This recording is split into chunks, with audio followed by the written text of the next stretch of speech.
I'm at it once again. Another radio that I purchased, and I've never tried to turn the thing on yet. I bought it a number of months ago off eBay, as always. It should be a 20-meter mono band CW or Morse code transceiver made by Oak Hills Research. And it was a kit that was put together probably in the early 2000s by amateur radio operator. I got just the radio, no manual, no power cord. I'm going to attempt to see if this cord here will work with it and figure out the polarity and that kind of thing, positive, negative, make sure I get it hooked up correctly. And I've never tried to turn it on or anything, so. And this should be a working radio. I think it was when it was advertised that way. So I'll get out the box and try to get started with this thing. And this is the front of it. It's an OHR 100A. And again, it should be for 20 meter band, so it's 14 megahertz. It probably covers 14,000 to, I think I saw somewhere it's supposed to be like 75 kilohertz, so maybe up to 14,075, something like that. And it has what you might expect. It's like a main tuning knob here, and a receiver frequency tuning here, and RF gain. Then the on-off volume, and there is a bandwidth control, which I'm curious to see how well that's going to work. So I purchased this radio along with another 20-meter monobander as well, which I'll do a different video on. My plan was to do some low-power Morse code field work out in the, maybe do like the POTA operation, that type of thing. So it was my, but I think these Oak Hill Research radios are supposed to be,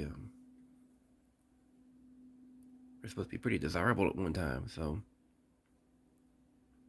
and it's probably something like a 5-watt transmitter power, I think, is in it. So I've actually had a hard time finding a manual for this thing. But right here, let me show you some pictures that the eBay seller had. And you can see all the insides of it.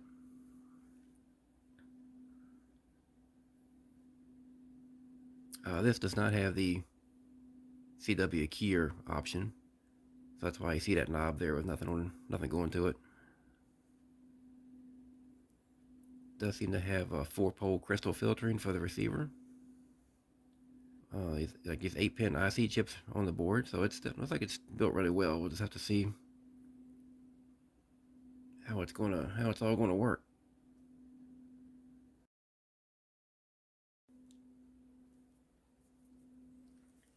And this is the back of it. And it looks like it does support a speaker. Didn't realize that until just now. But right now I got computer speakers, so amplified speakers, so I'll just plug those in. They probably did a phone jack, but looking at the power jack, just want to make sure that, or be reasonably sure that negative is negative. So it's just kind of what I'm doing now is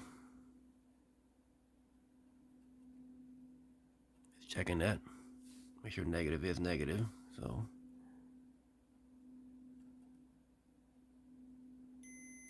yeah, before I go and try to utilize this plug here, so I think this will attempt to get this thing turned on. The power plug I had would not fit this thing, so I had to dig around and try to find something. Got it hooked up. The power supply is turned on, so nothing's. Go ahead and turn this thing on here and see if it. Heard the speakers pop pretty loud. So, all right. A little more volume here, and the RF gain is maybe way down, so I'll turn that up.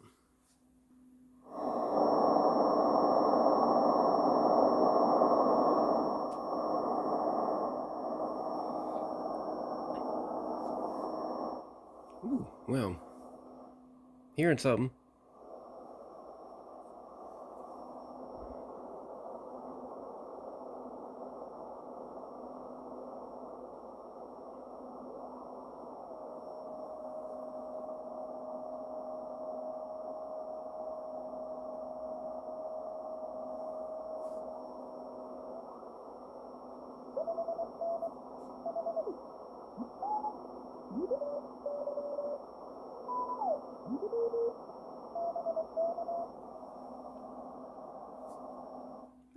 The bandwidth control does seem to work. That's pretty cool. A continuously variable bandwidth here.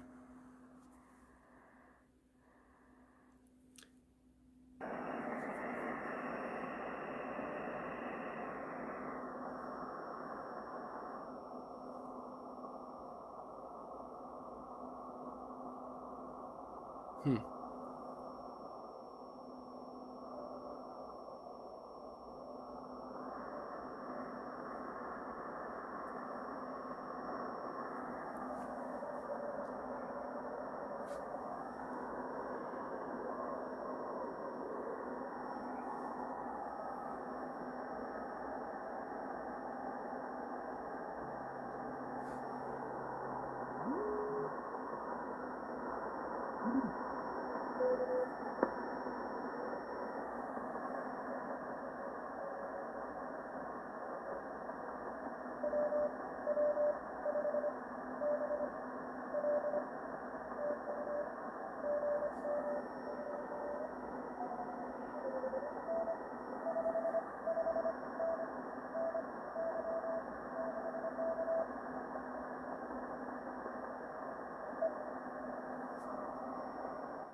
So this radio is working. Seems to be receiving okay.